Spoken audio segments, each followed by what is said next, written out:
What's up geeks, this is Mr. Samir and welcome back to iGeeksblog. 2 days back at the Apple's Glow Time event, they introduced the latest iPhone 16 series, which stood out to me for their camera control button and of course better audio recording features like wind reduction. Also they introduced a lot more photographic styles, as well as the iPhone 16 has upgraded ultra-wide sensor.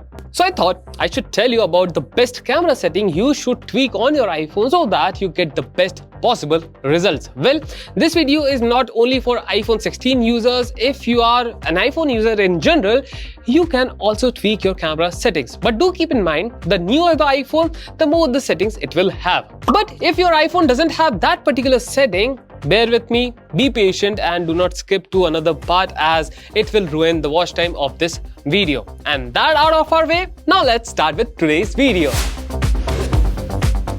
So let's start with the latest feature, and that is camera control, and Apple introduced it in the iPhone 16 series itself, and it will start or open camera app at the first press, and when you press it second time, it will start capturing a video or will shoot a photo. You can also use swipes and pressure to navigate through camera controls, but not only this, you can tweak it furthermore. So first and foremost thing you need to do is just open settings app, go into camera, and now choose camera control, and first and foremost thing which you need to make sure is toggled on is clean preview.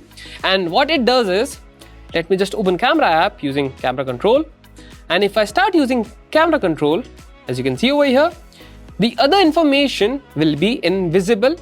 And if I just go back and turn it off, and now let me go back into the camera and let me start using it, this time all the information will not be invisible, and this in my case creates a distraction for me. So it is better to leave it on. Also, you can change the launch of the camera on the double click of camera control, as you can see, but I think single click is perfect. And lastly, you can also select a third-party app if you want to launch it through camera control. And next is Photographic Styles. We all know that it is not a new feature and got introduced in iPhone 13, but back then it was only 5 of them. But with the release of iPhone 16, now you get total of 15 presets, and let's check them out. So first and foremost thing, you need to open camera, and at the top right corner, this particular button is for Photographic Styles. And as you can see, let me just place this astronaut over here. Yeah, this looks good. You can change the look of your photo by just switching to another Photographic Styles. And not only this, you can also change tone and color by this, and also set the saturation by swiping on this slider. Alternatively, you can also go into settings and camera, Photographic Styles, and you can also create a custom Photographic Styles according to your liking, and let me show you how. So I'm going to start it. I'm going to select 4 photos. Let's go with this and this, continue. And as you can see over here, I can just customize the Photographic Styles according to my taste. And once done, I'll continue. I'll set the color and tone, and that is it. I have created a customized, personalized photographic style for myself. So one thing you need to remember is photographic style is total personal preferences. So I'm not going to tell you which is the best for you.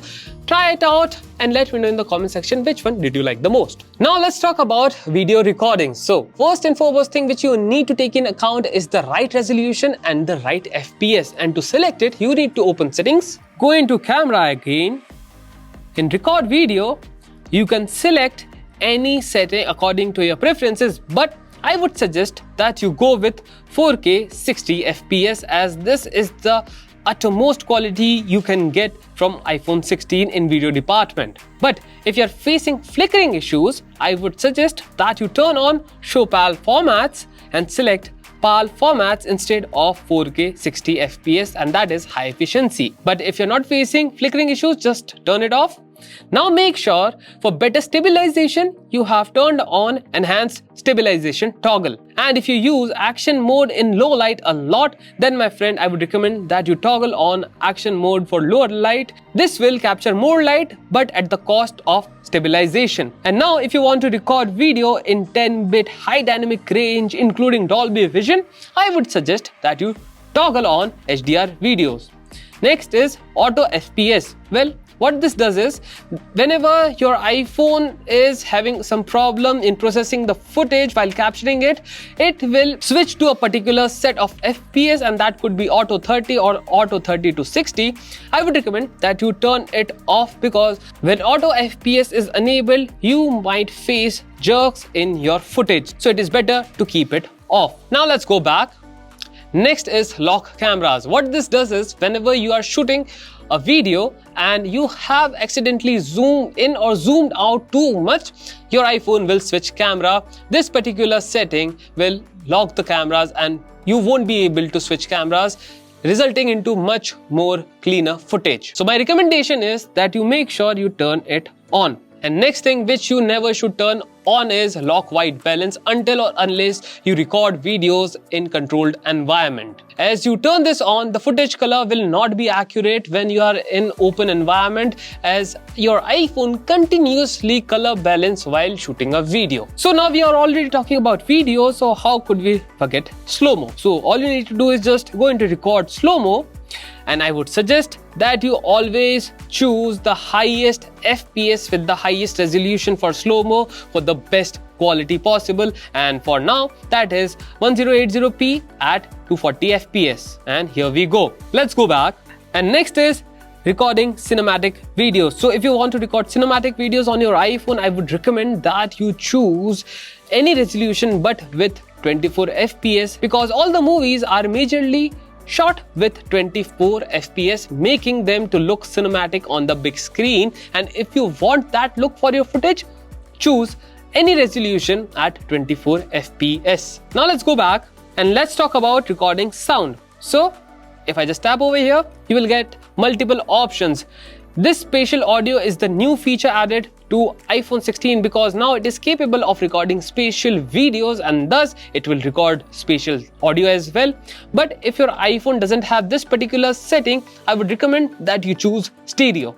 But if your iPhone has the capability of recording spatial video, always choose spatial audio, because now you can audio mix in the Photos app.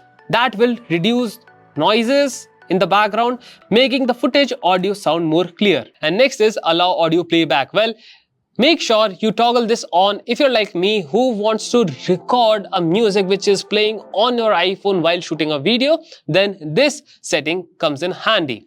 Again, one setting which you never should turn off is wind noise reduction, and this does what it says. It will reduce the sound of the wind while you are recording a video. Well, these were all the settings related to recording video, but there is one more thing which is more important than all such settings, and those are formats. Okay, so let's go back and we'll choose formats. And in camera capture, I would suggest that you choose high efficiency if you are worried about the internal storage getting filled with your videos and photos. But if you share those videos and photos with Windows or Android, I would suggest that you always select most compatible, which will not raise the compatibility issue. Next thing which you need to choose is megapixel count in the photo capture. Select photo mode, and over here I have selected 24 megapixel because obviously I want the latest, the greatest, the most detailed, sharp photo from my iPhone, and thus I have selected 24 megapixel. But if you want to save space on your iPhone, you can select 12 megapixel as well. Now let's go back, and this particular setting is quite unique. If you want to shoot photos in utmost quality, and that is 48 megapixel, because iPhone 16 comes with 48 megapixel, you need to turn on this setting. And now let me just launch the camera app for you. Right at top, you will see this particular JPEG mix, which will shoot photos with 48 megapixel. Let me show you. So as you can see, this photo has been shot with 48 megapixel. and let me just go back into the settings. So these were format settings which you need to take care if you want the best results from your iPhone 16. Next, one underrated setting which you need to take care of is preserve settings. So if you are tired of manually setting up the changes every time when you open camera app, for example, setting that particular perfect photographic style for that perfect look, because every time you close it, your camera app gets reset and you won't be able to use that particular style again. So let me just open it, and as you can see, no photographic styles has been applied. In this scenario, you can preserve settings. You need to go into settings, camera, preserve setting, and over here you will get all the options, all the settings you can preserve by just toggling on, so that whenever you close your cameras, they stay as it is and do not get reset to the default state. So in this section of preserve settings, I would recommend that you turn on portrait zoom as well as live photos, because what happens, unnecessarily your iPhone clicks live photo and that fills up your space quite quickly. But there is one more setting I would recommend, and that is of photographic styles. As I've just given you the example, the photographic styles will get to reset as soon as you just close your camera app. So make sure you toggle it on as well. Now let's go back. And next is use volume up for burst. I don't personally use volume button to click photos on my iPhone, but if you do, make sure you toggle this on. Next is scan QR codes. I would recommend that you turn on this toggle because we all scans QR code quite regularly nowadays, and it is quite handy to just scan it from the camera app. Next thing which you need to make sure is turned on is show detected text, because this will detect the text in a frame and you can just copy the text, translate it and what not else. Now let's talk about compositions. Well, I have made sure that I have turned on grid level, which will help me to get the perfect frame, the subject in the frame, and as you can see the levels over here, and these are the grids which help me to align my object perfectly into the frame. And next is mirror front camera. If you want to flip the images you took from your front camera, make sure you toggle it on. But I don't have any problem with the front camera itself, so I had turned it off. Another setting which is quite useful but underrated in my opinion is view outside the frame. What it does it, when you open the camera and right next to the viewfinder you have two black bars in which you will be able to see what is outside the frame, which will help you to focus on the object to make your frame better. But when you turn it off, there will be no visibility of what is outside the frame and you will only be welcome with the black bars. So make sure you always turn on view outside the frame.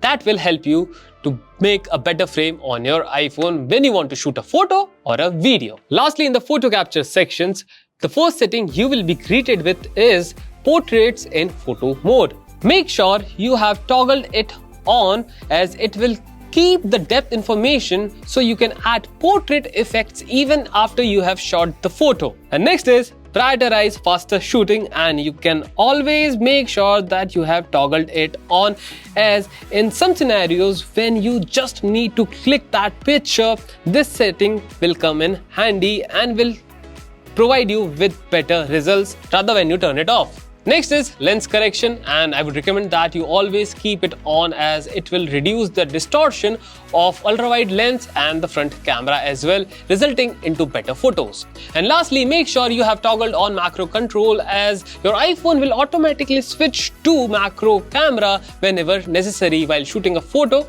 or a video. So these were my suggested settings for your camera on your iPhone 16. Well, not only for iPhone 16, for older generation as well. How did you find them? Do let me know in the comment section. And if you're facing anything, any problem regarding iPhones, iOS, MacBooks, anything, I'm there to help you. So make sure you comment down. And while you're down there, make sure press the like button so that YouTube knows we are doing some good work, and do share it with your friends and family who require the utmost results from the camera of their iPhone. And in meanwhile, you can always subscribe to iGeeksblog, press the bell icon so that you get notified on each and every video we post about everything Apple. And of course, go to App Store, download iGeeksblog app, enjoy everything Apple content, amazing wallpapers I can vouch for, and what not else. On this note, this is me Sameer signing off. I will see you in the next one. Till then, tada, see ya, bye-bye.